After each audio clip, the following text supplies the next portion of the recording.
मंदिर, बड़े बड़े महल, तो देखने में ऐसा लगता है कि इतने बड़े घर भी होते हैं। फिर कभी कभी जब मुंबई और दिल्ली जाना होता हो तब कहना ही क्या है, लगता है कि इतने बड़े घर रुकते कैसे हैं। तो ऐसे ही मथुरा में जब उन ग्वाल बालों ने, जो गायों के साथ रहने वाले, कुटी बनाकर रहने वाले, जब उन्होंने देखा कि इतने बड़े बड़े घर, तो उस सिर को ऊपर करके देखते ही रह जाते थे। ऐसे देखते देखते आगे बढ़े और भगवान ने सबको निर्णय लिया था कि सबको दिखाते घुमाते हुए ले चलेंगे। तो भगवान आगे बढ़ रहे थे, आगे बढ़ते बढ़ते घूमते टहलते निकले। इतने में सबसे पहले कपड़ा धुलने वाला एक व्यक्ति मिला। वो कंस का कपड़ा धुलता था, कंस के वस्त्र को धुलता था। तो भगवान ने उसको पूछा कि प्रभु कुछ वस्त्र मुझे भी दे दो, पहनने के काम आ जाएंगे। तो उसने बहुत क्रूर शब्द से, बहुत दुष्टतापूर्ण कहा कि इतने अच्छे इतने महंगे वस्त्रों को कभी जीवन में देखा है क्या? तो भगवान ने उसको वहीं पर नमो नारायण कर दिया और फिर आगे बढ़े।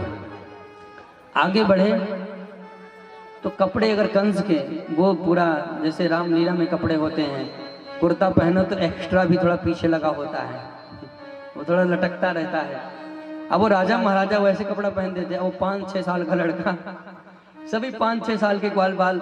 अब कोई 25 साल का कोई अच्छा जवान हो और 5 साल का लड़का उसका कपड़ा पहन ले तो कैसे दिखेगा, वो भी राजा महाराजाओं का। तो कपड़ा जब पहना सब बच्चों ने, तो कपड़ा वस्त्र पहनने के बाद थोड़ा थोड़ा मुंह दिखाई देता था, बाकी सब सफाई अभियान में लगे थे, पूरे रोड की सफाई चल रही थी। तो चलते चलते जब सब आगे बढ़े तो उसके बाद में कपड़ा सिलने वाला, जो दर्जी होते हैं ना, वो मिले। और जब वो मिले तो भगवान ने कहा कि भगवान ये मेरा वस्त्र है, इसको थोड़ा सेट करना है। तो उस दर्जी ने कपड़े को, जो राजा महाराजाओं का था, उसको काट काट करके, जैसे आजकल चलता है ना, किसी कपड़े को काट कर कहीं लगा दो, कहीं कपड़े का कहीं लगा दो, और फिर वो एक फैशन एक वस्त्र बन जाए एक नए स्टाइल का। जैसे आजकल चलता है ना, कौन सा वस्त्र कहाँ कौन मिलाकर बना दिया जाए पता नहीं चलता। इसलिए उस दर्जी ने भी काट काट करके जहाँ तहाँ से एकदम नए डिजाइन में बना दिया बड़े वस्त्र को। तो भगवान ने वहां पर उसको आशीर्वाद दिया कि इस कलयुग में आपने मेरा वस्त्र सिला है ना, इसलिए कलयुग में लोग कपड़े खरीदेंगे 500 के और सिलाई देंगे 5000, 2500। कपड़े की सिलाई देंगे 2-2, 2,500 और कपड़ा रहेगा सस्ता भी कपड़ा रहेगा। अगर 500-700 हजार के भी कपड़े रहेंगे तो भी सूट ऐसे ऐसे सिले जाएंगे कि जो 2-5 हजार के, जैसे हमारे आचार्य श्री जैकेट भी 2000 की सिली है। तो ये आशीर्वाद है दर्जियों को, क्योंकि भगवान की सेवा हुई थी ना, इसलिए तो भगवान ने आशीर्वाद दिया। उसके बाद आशीर्वाद देकर भगवान आगे बढ़े। और अब वस्त्र हो गया, वस्त्र के बाद क्या होता है, वस्त्र के बाद अब चंदन चाहिए, माला चाहिए। तब भगवान ने माला लेने के लिए माली के पास गए और माली ने सहर्ष प्रेम से माला पहनाया। और उस माला पहनाने के कारण भगवान ने ये आशीर्वचन सुनाया, ये आशीर्वाद दिया कि आज से मालियों का इतना प्रभाव होगा कि माली अगर कोई पुष्प को तोड़ करके कोई माला बना करके भी 2 दिन बाद भी बेचेंगे तो वो पुराना नहीं माना जाएगा। भगवान ने ये आशीर्वाद किसे दिया? माली को, क्योंकि उसने प्रेम से भगवान को माला पहनाया था। और भगवान और आगे चले तो कुब्जा मिली, त्रिवक्रा, जो 3 जगह से टेढ़ी थी। तो भगवान ने बहुत प्रेम से कहा कि सुंदरी, ये अंगराज, ये चंदन आप किसके लिए ले जा रहे हैं? तो कोई कुरूपा हो, 3 जगह से टेढ़ी हो, त्रिवक्रा हो, और उसको कोई बोल दे प्रिय सुंदरी, तो एक अजूबा ही लगेगा ना। तो उसको जीवन में पहली बार किसी ने सुंदरी बोला। तो जब सुंदरी बोला तो त्रिवक्रा कुब्जा ने सोचा कि अब मैं इन स्वामी को क्या ना दे दूं।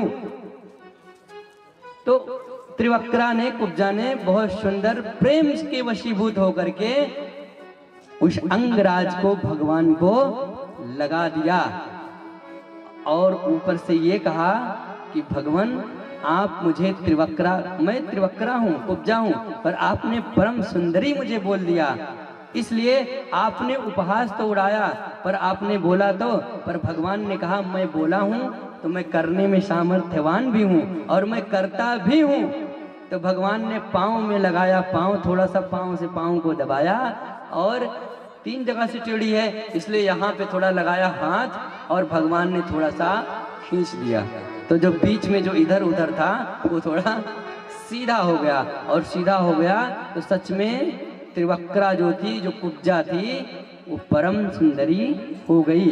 तो त्रिवक्रा उस कुब्जा ने जब सुंदरी हो गई तो उस कुब्जा ने बोला, देवी ने बोला कि भगवान अब मैं परम सुंदरी हो गई हूँ और आप परम सुंदर हैं, तो मैं चाहती हूँ इस परम सुंदरी शरीर को आप परम सुंदर ही प्राप्त हो।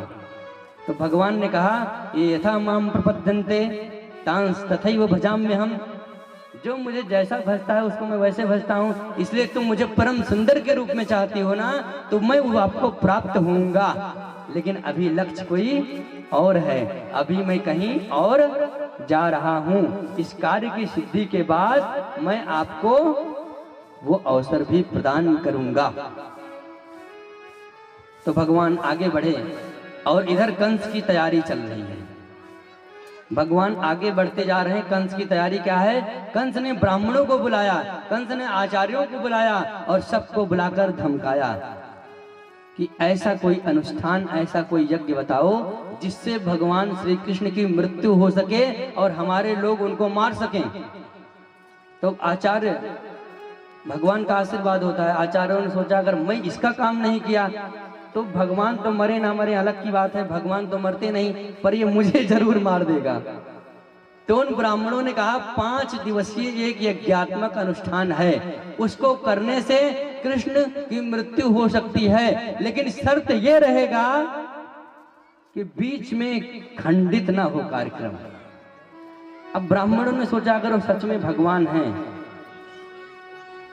तो वो मरेंगे नहीं, और सच में भगवान है 5 दिन का टाइम ले लूंगा, इतने दिन में तो यहाँ आ ही जाएंगे, तो भगवान है तो यज्ञ खंडित हो जाएगी, और यज्ञ खंडित होगी तो हमारे प्राण तो बच ही जाएंगे जब भगवान आएंगे, क्योंकि विप्रधेनु सुर संतेहित, इन सबके लिए तो भगवान अवतरण ही लेते हैं, तो मेरा प्राण तो बच जाएगा। और भगवान आएंगे तो अगर भगवत्ता होगी तो इसको नाश करेंगे, और भगवत्ता नहीं होगी तो जब उनको भी मरना है तो हमें ही कौन जीना है। वह सांस जीर्णानि यथा विहाय नवानि गृह्णाति नरो प्राणी तथा शरीराणि विहाय जीर्ण नन्यानि संयाति नवानि देहि। ये तो शरीर वस्त्र है, मैं भी वस्त्र मान करके इस शरीर को छोड़ दूंगा और आत्मा को परमात्मा में मिलाने की कोशिश करूंगा। इसलिए ब्राह्मणों ने कहा 5 दिवसात्मक कार्यक्रम है, और अगर इसको आप कर लेते हैं और बीच में खंडित ना हो तो मैं पूरा आश्वस्त करता हूं, आपको पूरी तरह से आश्वासन देता हूं कि वो कृष्ण आपके द्वारा मारा जाएगा। ब्राह्मणों ने यज्ञ प्रारंभ किया और भगवान पधार रहे हैं, आगे बढ़ते जा रहे हैं, इन सब के माध्यम के द्वारा आगे बढ़ते गए। तो भगवान है, भगवान को वही रामावतार याद है कि वहां पर यज्ञ चल रही थी, यज्ञ में बुलावा आया था, तो मैंने धनुष को तोड़ा था तो अपना जुगाड़ लग गया था धनुष को तोड़ा तो विवाह हो गया था। यहाँ भी यज्ञ चल रही है और धनुष रखा हुआ है, तो यहाँ भी हो सकता है धनुष तोड़े तो काम हो जाए। तो भगवान बिना किसी से पूछे, बिना किसी के विचार किए उस ब्राह्मणों की जो यज्ञशाला में गए घुसे और डायरेक्ट जाकर के उस धनुष को तोड़ दी। अब धनुष को तोड़ दी, चारों तरफ हाहाकार मच गया। अब जब हाहाकार मचा तो क्या हुआ, कैसे हुआ, कौन तोड़ा, कहाँ हुआ, अब जो हुआ सो हुआ, लेकिन ब्राह्मणों के प्राण तो बचे। लेकिन क्योंकि फोकस अब हुआ, जब इतनी आवाज हुई, इतना हल्ला हुआ, तो सबकी नजर वहां गई जिसने धनुष तोड़ा। अब निगाह किसी की नहीं है कि ब्राह्मण देवता कहाँ हैं क्योंकि यज्ञ तो खंडित हो गई। और इधर जो व्यवस्था किया था ना कंस ने, वो कुलया पीठ हाथियों को तैयार किया, सब जिसमें 10,000 हाथियों का बल होता है, वो द्वार पे सजाया, कि यहाँ भगवान श्री कृष्ण जैसे प्रवेश करें वो पकड़ ले।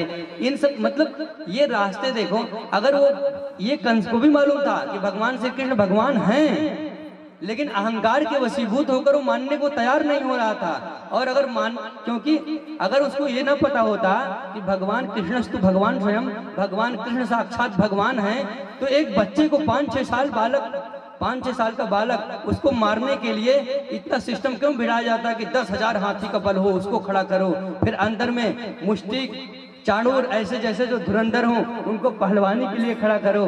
तो ये पहले से आशंका थी, पर भगवान ने सबको परास्त करते हुए, उस यज्ञशाला को भी धनुष तोड़ते हुए, कुलयापीठ को भी मारते हुए अंदर भगवान जब प्रवेश किए, और प्रवेश करने के बाद हाहाकार मचा, और अब निर्णय हुआ कि अब मल्ल युद्ध होगा। और मल्ल युद्ध का एक नियम होता है, एक पहलवान दूसरे पहलवान के बराबर हो, उसी को मल्ल युद्ध, एक धर्म युद्ध इसी को कहा जाए। तो जब नंद आदि ग्वाल बाल भगवान श्री कृष्ण सभी लोग महल में गए, और सब एक उद्घोषणा होती है बड़े बड़े सिस्टम से कि इस पहलवान के साथ इसका युद्ध होगा, तो वहां पर एक घोषणा हो गई कि कृष्ण के साथ और बलराम के साथ मुष्टिक और चाणूर ये दोनों युद्ध करेंगे। अब जैसा ये घोषणा हुई, नंद बाबा को घबराहट हो गई। एक जो 5-6 साल का बालक है, गांव का रहने वाला बालक है, कभी वो कुश्ती कभी वो अखाड़े में गया नहीं, इतने बड़े योद्धा उनसे कैसे लड़ेगा। तो उस समय राजा से प्रार्थना किया कि राजन, तुम एक धर्मराज हो, तुम एक राजा हो, राजा का परम कर्तव्य होता है धर्म मार्ग पर चले, और आप यदि अधर्म करोगे तो आप भी पाप में जाओगे, इसलिए आपका परम कर्तव्य यह है कि धर्म युद्ध स्थापना करो। और धर्म युद्ध वो होगा जो समान योद्धा एक साथ युद्ध करें, इसलिए कृष्ण के साथ ये युद्ध नहीं हो सकता, बलराम के साथ युद्ध नहीं हो सकता, नहीं तो अधर्म हो जाएगा। तो उस समय उस कंस राजा ने कहा कि तुम चुप बैठो और शांत रहो, क्योंकि मैं जानता हूं इस बालक ने बहुत सारे बड़े बड़े दैत्यों को जन्म लेते ही पूतना, शकटासुर, अघासुर, वत्सासुर और केसी, इतने अरिष्टासुर, इन सबका वध किया है। तो ये सामान्य नहीं है, ये असामान्य है, इसलिए इसका युद्ध होगा। जब कोई बात नहीं मानी गई तो अखाड़ा के देवता हनुमान जी होते हैं, नंद बाबा ने उनको याद किया कि भगवान आज आप ही हैं, श्री गुरु चरण सरोज रस शुरू किए कि आप ही अखाड़े के देवता, आप ही से अब प्रार्थना है कि आप ही दया करो, और आप ऐसी दया करो कि मेरा पुत्र आज ये अखाड़ा जीते न जीते, पर आज ये प्राण बचाकर जैसे तैसे फिर से हम सब अपने घर पहुंच जाएं। तो भगवान ने सोचा कि अभी कुश्ती प्रारंभ नहीं हुई, पिताश्री डरे हुए हैं, इसलिए जल्दी कुश्ती प्रारंभ हो, जल्दी मारे कि शंका का समाधान हो। और इधर बड़े बड़े जैसे अपने यहाँ तैयारी की गई ना विवाह की, वैसे